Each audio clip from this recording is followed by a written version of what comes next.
Hi there, everyone. Thank you so much for joining me today. I hope everybody's doing well. Part 4 of our Stardew Valley Let's Play challenge. We went the JojaMart route, and it's different from the community center. But I figured, well, I didn't figure. I just want to see what happens if you do this. And the only downfall is gold or money. So let's go inside and see how we destroyed this community center, or if we destroyed it. Oh dear. Yeah, we did. Well, they did say they were going to use it as a warehouse, right? But I'm still of the mind that I don't know that it makes much of a difference, other than losing the Junimos, which is very sad. The community center itself, after all your hard work and effort and money and time. Yeah, are those? That looks like Mayor Lewis's shorts. Anyway, after all of the effort that you put into getting the community center up and running, no one uses it. And that was heartbreaking for me. I thought the kids were going to be here all the time, and everybody was going to be in here hanging out, playing cards, making stuff. And no, nobody used it. So what is the point? Now this shocked me as well. We have the membership now. We got that in the last episode. So prices should be cheaper. And they are, as you can plainly tell.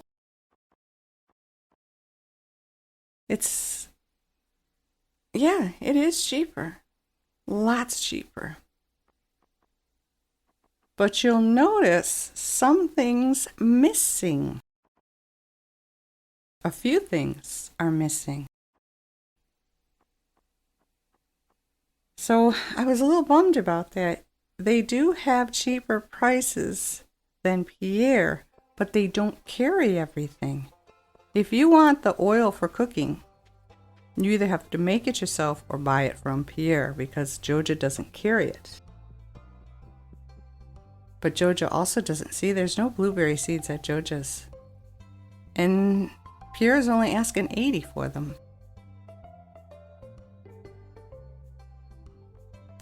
I don't know why. Oh yeah, so the corn seeds are 150. They didn't have any corn. But the 100 for the others, that is a little bit higher. Is it higher? Yeah, it's 100 at Joja and 150 and 120 here. See the oil there? You can only get that at Pierre's. But I know you can make it once you get up and you have the truffle oil machine. I just can't remember what you put in there to make regular cooking oil. I used to know. I never knew that you used beets to make sugar in the game either.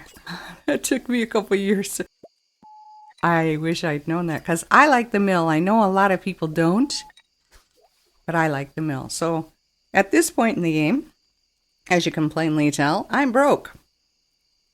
I'm trying to build up a farm so that I'm comfortable with these community development project costs. So I want to upgrade my house, get a coop and a barn and a shed, and of course the silo for the hay, and then start on the community projects. They're not cheap. You need a lot of money. So I went fishing and I went fishing and I went fishing, but to my defense, I also had to wait on my crops. Summer crops are the most unimpressive crops of them all, which blows my mind because that's usually the season for growth.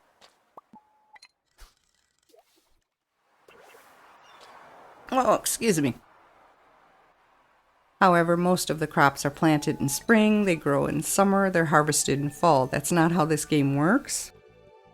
But there's just such little choice and little variety for summer crops. And if I'm not mistaken, fall is even worse. I don't remember. I don't know why I don't remember. You stop playing the game for a couple of months, you come back and it completely left your head? That makes no sense to me. I keep waving my arms, I'm sorry. So fishing and fishing and fishing and fishing and fishing, that it was the only way I could think to make money, and I'm not doing a bad job.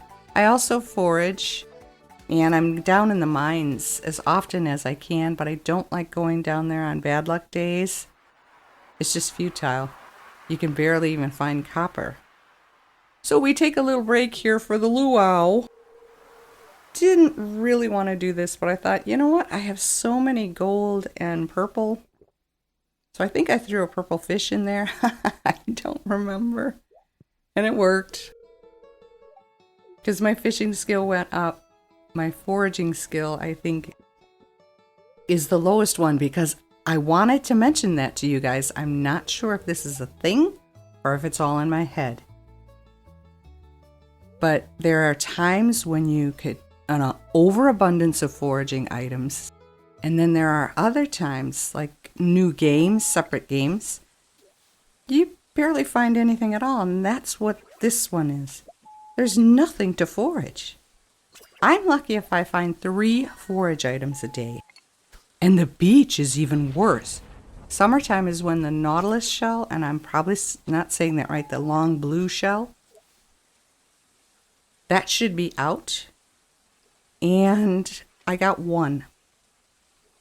But the beach on a daily basis, no matter what time of day I go there, there's nothing on the beach. If I find 2 shells and maybe a coral or 2, that's it. So my theory is that the game fluctuates. I could be wrong, but look at this. This killed me. My crops came in, right? Look how much I made. That was from crops. I was blown away by this because I was struggling and struggling and fishing and mining and fishing and mining. And then my crops came in, and look at all that money. I was surprised. Absolutely surprised. I also thought the blueberries were a good item to plant. It does come back, but only for the summer, and they're expensive and they take too long to come up. So, yeah, crops is the way to go. Well, now hang on. When the canning, is that what I'm trying to say? I keep calling it jarring. Like I hit my head against a wall and I'm jarred. Okay, canning. Making things. Mayonnaise, cheese, truffle oil, jellies and jams, pickled stuff. When that comes in, I should be making even more money, I think. So today's the day we have enough money to get our first community development project bought. Is that community project develop? I don't remember how the words are ordered. But we get our first one today, and obviously it's going to be the cheapest one. I didn't want to go in numerical order, but I'm thinking that might be the best way to do it. Normally, if I was playing on my own and not making a video of it, I would save up all the money. And then when I had exactly enough to buy them all at once, then I would go one at a time. That would take forever. Community development projects. Did I say that? I don't know. So the minecarts are the cheapest and the bus is the most expensive. So it's going to be a long time before we get the buses up and running. It's kind of sad. It's usually the first thing I get done, but thank you so much for watching this, sticking with me to the end, and supporting my channel. Like the video if you did, subscribe if you're interested, and have a terrific day. I'll see you in the next one. Bye-bye.